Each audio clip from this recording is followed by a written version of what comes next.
এক নাম্বার, তোমার সারাটা জীবন কোন কাজে ব্যয় করেছো? Number one. নবীজি বলেছেন এই পাঁচটার উত্তর না দেওয়া পর্যন্ত কোনো আদম সন্তান এক স্টেপ সামনে যেতে পারবে না, এক স্টেপ পিছনে আসতে পারবে না, স্টিল দাঁড়িয়ে থাকতে হবে। খালি পায়ে, নগ্ন শরীরে, গায়ে কাপড় থাকবে না, খালি পা, নগ্ন শরীর। রোদের উত্তাপ তো বুঝতে পারছেন, মানুষের ঘাম টাকনু, হাঁটু, বুক, গলা পর্যন্ত পৌঁছাবে। দাঁড়িয়ে আছে। পাঁচটা প্রশ্ন, তোমার সারা জীবন কোন কাজে ব্যয় করেছো বলো, না হলে এক স্টেপ আগাতে পারবে না, বলো।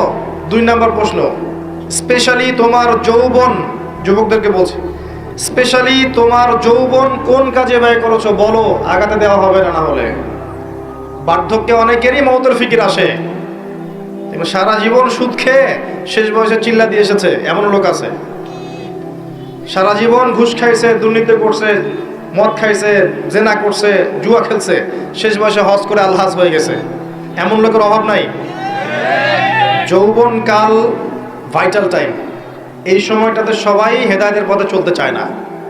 রক্ত গরম থাকে, উচ্চাভিলাষ থাকে, পলিটিক্যাল পাওয়ার অ্যাচিভ করতে হবে, অথবা একটা ভালো নারী চাই, অথবা আমি বিভিন্ন মেয়েদের সাথে অ্যাফেয়ার করব আর ভোগ করব, অথবা পর্নোগ্রাফিতে আসক্ত হয়, অথবা মাদকাসক্ত হয়, খেলাধুলা করে সময় নষ্ট করছে, অথবা দেখবেন ব্যাংক ব্যালেন্স টাকা পয়সা পিছনে ছুটছে। মানে ওর যত ছোটাছুটি দেখবেন স্পেশালি যৌবনকালে, স্পেশালি যৌবনকালে। এবং এই যৌবন শুধু আপনার না, যুবতীদেরও, বোথ অফ দেম, উভয়ই জানে না জীবনের উদ্দেশ্য কি। অন দ্য আদার হ্যান্ড মেয়েকে দেখবেন সারাদিন মেকআপ, পার্লার, এই ফ্যাশন, ওই ফ্যাশন, এই ড্রেস, ওই ড্রেস, টিকটক, ফেসবুক, ইউটিউবিং, এগুলোতে ব্যস্ত আছে। বসে বসে নিজেই হাসছে, নিজেই ছবি তুলছে, নিজে নিজে হাসছে একা একা, মানে হাসির কোনো কারণ নাই, এমনি একা বসে আছে, এটা হাসলো, ছবি তুললো। মানে মাইন্ড প্রোগ্রামিং। দেখেন আমাদের মাথাটাকে ইহুদিরা প্রোগ্রামিং করে দিয়েছে। মানে আপনি যা করবেন ওরা আপনাকে দেখতে আসবে না, বরং আপনি নিজেই জানিয়ে দিবেন, দেখো আমি এটা করেছি।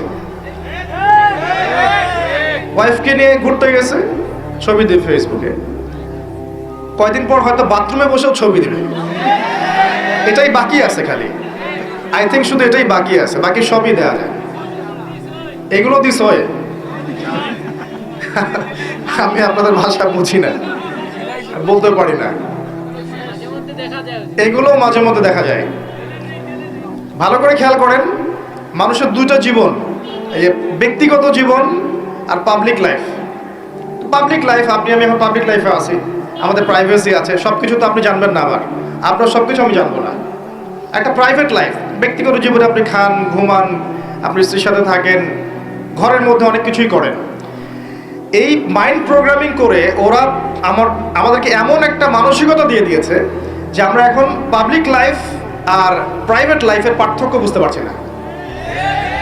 মানুষের প্রাইভেট লাইফকে আমরা পাবলিক করে দিচ্ছি, ব্যক্তিগত জীবনে যা করছে সব ঢেলে মানুষকে জানাচ্ছে।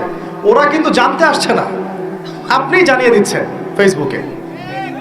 এটা প্রোগ্রামিং, একটা মাইন্ড প্রোগ্রামিং। ওদের ওই যুব সমাজও যেমন, যুবতী সমাজও তেমন। দেখবেন এরাও ফ্যাশন, ওই পার্লার, এই গেট আপ, জিন্স গেঞ্জি, রাস্তায় ঘোরা। তারপরে যদি বুঝায় দেওয়া যায় যে তুমি তো সম অধিকার পাওয়ার যোগ্য, নারী পুরুষের কোনো পার্থক্য নাই, তুমি বাসায় বসে থাকবে কেন? তুমি বেগম রোকের উত্তরসূরি না? বাসা থেকে বের হও, ঘর থেকে বের হও, মৌলবাদী পর্দার দর্শন বাদ দাও, পুরুষের কাঁধে কাঁধ মিলিয়ে মাঠে নামো, জাতিকে এগিয়ে নাও। তাহলে তো আর কথাই নাই, ওকে আর ওরা হাতি দিতে পারবে না, ও তখন আকাশে উড়বে, মাটিতে হাঁটবে না, আকাশে হাঁটবে। দাজ্জাল, আমি বলেছি দাজ্জাল, ফেমিনিস্ট রেভলিউশন, এই যে feminist revolution is created by মাসিহুদ দাজ্জাল। দাজ্জালের যারা ফলোয়ার্স আছে এরা এই ফেমিনিস্ট রেভলিউশন ক্রিয়েট করেছে। নবী সাল্লাল্লাহু আলাইহি ওয়াসাল্লাম মেরাজের রাতে যখন গিয়েছেন, একজন ফেরেশতা তাকে দেখে হাসেনি, তার নাম মালিক সূরা যুখরুফের মধ্যে তার কথা আছে। তিনি জিবরাইলকে জিজ্ঞাসা করেছিলেন আলাইহিস সালাম, ও হাসছে না কেন? জিবরিল আমিন বলেছেন, তাকে আল্লাহ পাক জাহান্নামের প্রহরী হিসেবে সৃষ্টি করেছেন। যেদিন থেকে আল্লাহ তাকে এই দায়িত্ব দিয়েছেন, ওই দিন থেকে মুখের হাসি উড়ে গেছে। আর জাহান্নামে তিনি ছাড়াও আরো 19 জন বড় বড় ফেরেশতা থাকবেন। আলাইহা তিসআতা আশার, কোরআনে আছে। আরো অগণিত ফেরেশতা থাকবেন যারা দায়িত্ব পালন করবেন। নবী সাল্লাল্লাহু আলাইহি ওয়াসাল্লামকে দেখানো হলো জাহান্নামের আযাব।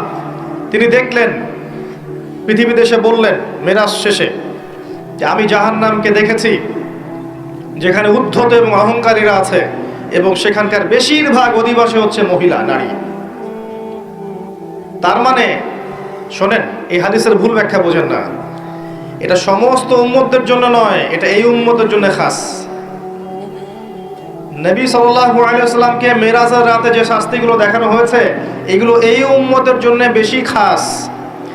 এই উম্মতের মানুষ বেশি সুদ খাবে, বেশি জেনা পরকিয়া করবে, এতিমের মাল আত্মসাৎ হবে এই উম্মার মধ্যে বেশি। এই উম্মতের বক্তারা জানুন যে আমল করবেন অনেকেই। এই উম্মতের নারীরা বেশিরভাগ জাহান্নামে যাবে।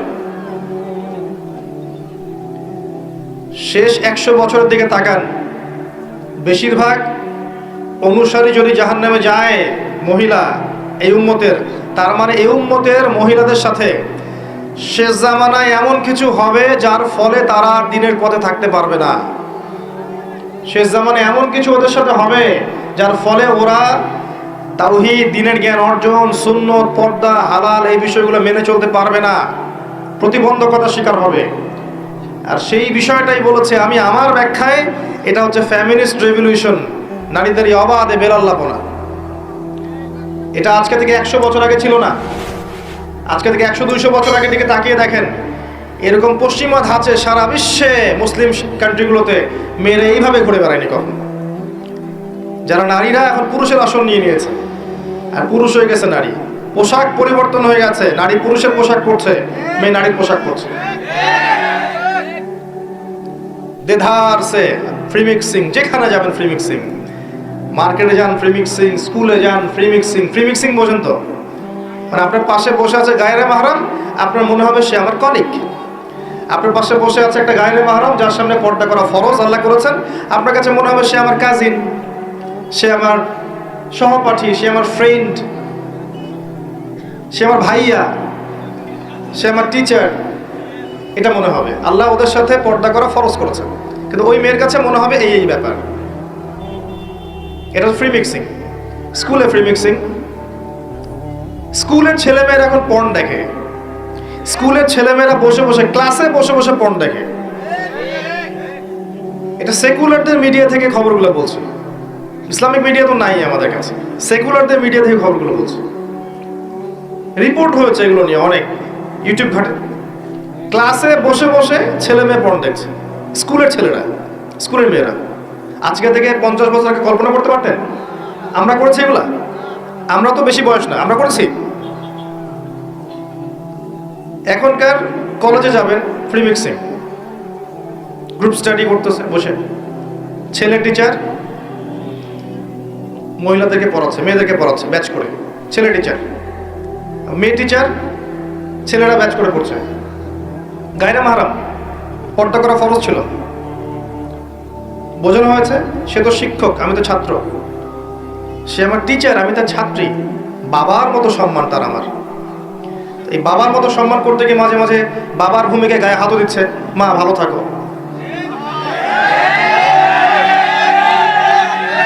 আমি যা বলছি 100% হক কথা বলছি।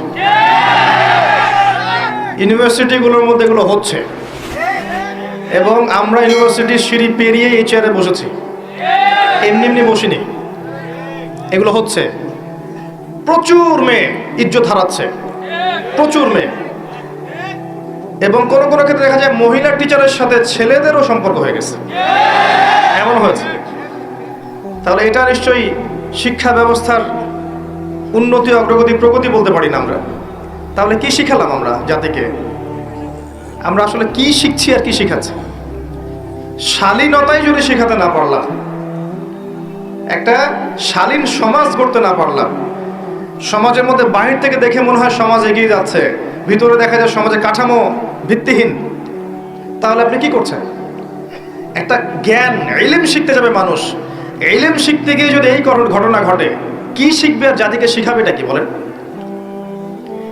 এই মেয়ের ইজ্জত হারালো, এই ইজ্জত হারানো মেয়েগুলো পরবর্তীতে কারো না কারো ঘরে তো যাবে, যাদের ঘরে যাবে ওই ছেলেদের উপর জুলুম হলো না? ওই ছেলেগুলো এই মেয়েদেরকে নিয়ে সুখে থাকতে পারবে? আর যদি ওদেরকে ফ্যামিনিস্ট ধাঁচে গড়ে তোলা হয়, এগিয়ে যাওয়া অগ্রগতি প্রগতির নাম দিয়ে, পর্দার বালাই নাই, শালীনতার বালাই নাই, ইসলামী নৈতিকতা মূল্যবোধ নামাজ রোজা হজ জাকাতের বালাই নাই, ওদেরকে ঘরে নিলে কি যুব সমাজ সুখী হবে? সমাজ কাঠামো ধ্বংস করছেন। আমি কোন কথাটা থেকে এই জায়গায় চলে আসলাম? বেশিরভাগ নারী এই যুগের এই জামানার জাহান্নামে যাচ্ছে, কারণ তাদের সাথে কিছু একটা হচ্ছে এই যুগে যেটা আগে হয়নি। এর ফলশ্রুতিতে তারা পর্দায় থাকতে পারবে না, আল্লাহর বিধানগুলো মেনে চলতে সমস্যা হবে, এবং এক পর্যায়ে তারা জাহান্নামের রাস্তায় হাঁটবে। সতর্ক হয়ে যান, আপনার মাকে সতর্ক করেন, বোনকে সতর্ক করেন, আপনার স্ত্রীকে সতর্ক করেন, আপনার মেয়ে বাচ্চাকে সতর্ক সাবধানে রাখেন। এমন পর্যায়ে পৌঁছেছে যে এমন কোনো সেক্টর নাই যেখানে ফ্রি মিক্সিং নাই, এমন কোনো সেক্টর নাই যেখানে জিনা নাই। কর্মক্ষেত্র যখন এরা পাশ করে কর্মক্ষেত্রে যাচ্ছে, সেখানেও কলিগ ফ্রি মিক্সিং, অফিসের বস মাশাআল্লাহ তার কর্মচারী মেয়ে, কর্মচারী মহিলা, অ্যাফেয়ার হয়ে গেল, জিনা হয়ে গেল, কোনো কোনো ক্ষেত্রে ধর্ষণ হয়ে গেল। ইজ্জত বিক্রি করে কি পেটে ভাত ঢুকাতে হয়? নিজের সম্মান সবচেয়ে বড় জিনিস না পেটের ভাত বড় জিনিস? আজকে না খেয়ে থাকলে কালকে আল্লাহ আমাকে খাওয়াবে ইনশাআল্লাহ। আজকে আপনি আপনার ইজ্জত দিয়ে দিলে কাল আপনার ইজ্জত ফিরে আসবে। মানুষ এখন ভিতরের চোখ যেহেতু নাই, জেনারেশনের ভিতরের চোখটা নাই, এই কারণে বুঝতে পারে না আসলে হক কোনটা বাতিল কোনটা। ইজ্জত বিক্রি করে আমাকে ভাত খেতে হবে? এটা বিক্রি করার জন্য কি আমাকে ফোর্স করেছে রাষ্ট্র, সমাজ, বিশ্ব? আমি তো সিদ্ধান্ত নিজেই নিয়েছি। এর বাইরে দেখবেন কোনো কোনো ক্ষেত্রে এই যে পড়াশোনার সমস্যার কথাটা বললাম, এটা কিন্তু অনেক সময় মাদ্রাসাতেও হচ্ছে। কোনো কোনো ক্ষেত্রে এই রিপোর্টও আমাদের কানে আসে যে মাদ্রাসাতেও এরকম ছাত্রী ধর্ষণের শিকার হয়েছে, এবং কোনো কোনো ক্ষেত্রে এরকম ঘটনা ঘটেছে। এবং যখন যদিও ঘটনাগুলো কম, ওদের তুলনায় ঘটনা নিতান্তই কম, তারপরে মিডিয়া যখন হাইলাইট করবে তখন এটাকে বেশি হাইলাইট করবে। তবে এখানে 1% হওয়ার সুযোগ ছিল না। এখানে যেটা হচ্ছে সেটা নিঃসন্দেহে এই মানুষগুলোর তাকওয়ার কমতির কারণে হচ্ছে, এবং ভুল সিস্টেমের কারণে হচ্ছে। মেয়েদের মাদ্রাসায় পুরুষের অনুপ্রবেশ দেওয়া যাবে না। প্রত্যেকটা টিচার, স্টাফ, এভরিবডি সেখানে মহিলা হতে হবে। ছেলেদের মাদ্রাসায় ওখানে আপনি মেয়ের অ্যাক্সেস দিতে পারবেন না। প্রত্যেকটা টিচার, স্টুডেন্ট সেখানে ছেলে হতে হবে। এই সিস্টেমে যখন স্কুল, কলেজ, মাদ্রাসা চলবে, তখন জেনামুক্ত পরিবেশে আমাদের সন্তানরা পড়াশোনা করতে পারবে ইনশাআল্লাহ। পড়াশোনা করতেই যদি জেনা করতে হয়, তো ওই জ্ঞান দিয়ে সে কিভাবে জাতিকে এগিয়ে নিবে বলেন তো? এরপরেও গিয়ে কর্মক্ষেত্রে জেনা করছে। আপনি যেখানে যাবেন সেখানে রেভলিউশন। ব্যাংকে যান, মেয়ে বসে আছে, বাজারে যান, মেয়ে বসে আছে, দোকানদারি থেকে মেয়ে বসে আছে, রাস্তাঘাটে হাঁটবেন, মেয়ে ঘুরে বেড়াচ্ছে সবখানে। আল্লাহ এবং তার রাসূল কখনো বলেননি যে মেয়েরা তাদের অধিকার পাবে না এবং তারা তাদের কর্মক্ষেত্রে স্বতন্ত্র স্বাধীন থাকবে না, এটা কখনো বলা হয়নি। আল্লাহ এবং তার রাসূল এতটুকু বলেছেন তারা তাদের ক্ষেত্রে স্বতন্ত্র স্বাধীন, ফ্রি মিক্সিং চলবে না। ফ্রি মিক্সিং মানে কি? নারী পুরুষের অবাধ মেলামেশা চলবে না। তারা তাদের ক্ষেত্রে কাজ করবে, তাদের ক্ষেত্রে পড়াশোনা করবে, তাদের ক্ষেত্রে আর যা যা সেক্টর আছে করবে, সেখানে ছেলের অনুপ্রবেশ থাকবে না, এবং সেটা হবে নিরাপত্তার সাথে, পর্দার সাথে। এটা কি আল্লাহর অপরাধ? তার রাসূলের অপরাধ? সমাজ কাঠামো কি আল্লাহ রাসূলের চেয়ে আমি বেশি বুঝি? যখন এই কাঠামোটা ভেঙে গেল, তখন ফ্রি মিক্সিং এর মধ্য দিয়ে দিন দিন জেনা বাড়লো, ধর্ষণ বাড়লো, আপনার এই যে পরকীয়া বাড়লো। পরকীয়া তো বাড়বেই। এইগুলোর পরে আবার যখন বাসায় ফিরে যাবে, বাসায় দেখবেন বিভিন্ন টিভি চ্যানেল চলছে, যেগুলোর ঘটনাগুলোর সাথে, সিরিয়ালের ঘটনাগুলোর সাথে বাস্তবতার আদৌ কোনো সম্পর্ক নেই। বাস্তবতা আলাদা জিনিস, ওই ঘটনা আলাদা জিনিস। ওখানে গিয়ে দেখবেন দুনিয়ার পশ্চিমা সভ্যতার এবং ভারতীয় সভ্যতার যত রকমের মিউজিক আছে, আপনার মুভিজ আছে, সিরিয়াল আছে, এগুলো দেখতে ব্যস্ত হয়ে গেল, রিমোট নিয়ে বসে আছে। সবখানে এমন যে বাঘের কাছ থেকে আপনি খাবার কেড়ে নিতে পারবেন, বাসার মা বোনদের কাছ থেকে রিমোট কেড়ে নিতে পারবেন না। দেখতেই থাকবে 11টা 12টা বেজে যাচ্ছে। স্বামী ভাত চাইলে সেটা পরে, আগে শেষ করি এটাই লাস্ট, এটা দেখে যাবো ভাত দিতে। এক পর্যায়ে এটা দিয়ে কি হচ্ছে, এটা দিয়েও মাইন্ড প্রোগ্রামিং হচ্ছে। ওই অবাস্তব জগৎটাকে তখন বাস্তব বলে মনে হবে। ওখানে সে পরপুরুষকে দেখছে, ওদের সংস্কৃতি শিখছে, ওদের গেট আপ দেখছে, ওদের ড্রেসগুলো বানানোর চেষ্টা করছে, ওদের আদর্শ সে নিজের মধ্যে লালন করছে, আবার মুখে সাক্ষীও দেয় যে আমি একজন মুসলিম। এই আদর্শগুলো যখন লালন করে আবার পরিবারে ফিরে আসবে, তখন তো ফাসাদ হবেই। কারণ বাস্তবতা এটা তো আলাদা জিনিস। বাস্তবে আমি একজন মুসলিম, বাস্তবে আমি একজন তাওহীদপন্থী, বাস্তবে আমি সুন্নাহ মেনে চলবো, বাস্তবে আমার নেতা মুহাম্মদ সাল্লাল্লাহু আলাইহি ওয়াসাল্লাম, বাস্তবে আমার ধর্ম ইসলাম, যেগুলোর সাথে এগুলোর কোনো সম্পর্ক নাই, তখন তো ফিকশন হবেই। আর এই পরিবারগুলোর মধ্যে যখন দেখবেন সন্তান গড়ে উঠছে, মাশাআল্লাহ সন্তানও হবে পিতামাতার মতোই, সুবহানাল্লাহ। এই হচ্ছে বাস্তবতা। তো এই নারীদের এই অবাধ বেহায়াপনার কারণেই শেষ জামানায় বেশি বেশি নারী জাহান্নামের পথে হাঁটবে। এই নারী আপনার ঘরে আছে, আমার ঘরে আছে, আগামী প্রজন্মতেও আসবে। যারা আছে ওদের ব্যাপারে সতর্ক হয়ে যান, যারা আসছে তাদের ব্যাপারে সতর্ক হয়ে যান। মেয়েকে ছোট্টবেলা থেকে তারবিয়ত দিয়ে বড় করেন। আয়েশা রাদিয়াল্লাহু আনহার মতো বানান, খাদিজা রাদিয়াল্লাহু আনহার মতো বানান, ফাতেমাতুল কুবরার মতো বানান, খাদিজা রাদিয়াল্লাহু আনহার মতো বানান, মারিয়াম আলাইহিস সালামের মতো বানান, হাজরা আলাইহিস সালামের মতো বানান। এমন করেন যেন আপনার মেয়েটা যার ঘরে যাবে সেই ঘরটা যেন জান্নাতের টুকরা হয়ে যায়, এবং আপনার মেয়ের গর্ভ থেকে যে সন্তানগুলো হবে, এই সন্তানগুলো আগামীতে যেন উম্মার মুজাহিদ হতে পারে, এমন করে আপনার মেয়েকে বড় করেন। সকালে এখানে লেকচার দিয়েছিলাম, মনে হয় সকালে বলেছিলাম যে ওই যে ইসমাইল আলাইহিস সালাম, যাকে বলা হচ্ছে তোমাকে জবাই করব, মনে আছে?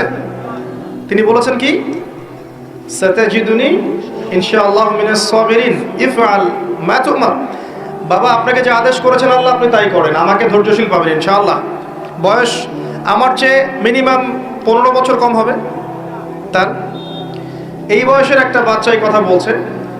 আমার বলার পয়েন্ট হচ্ছে, এই বাচ্চাটাকে তার মা মানুষ করেছে, তার বাবা মানুষ করেনি। ইসমাইল আলাইহিস সালামকে গড়ে তুলেছেন তার মা, তার বাবা নন।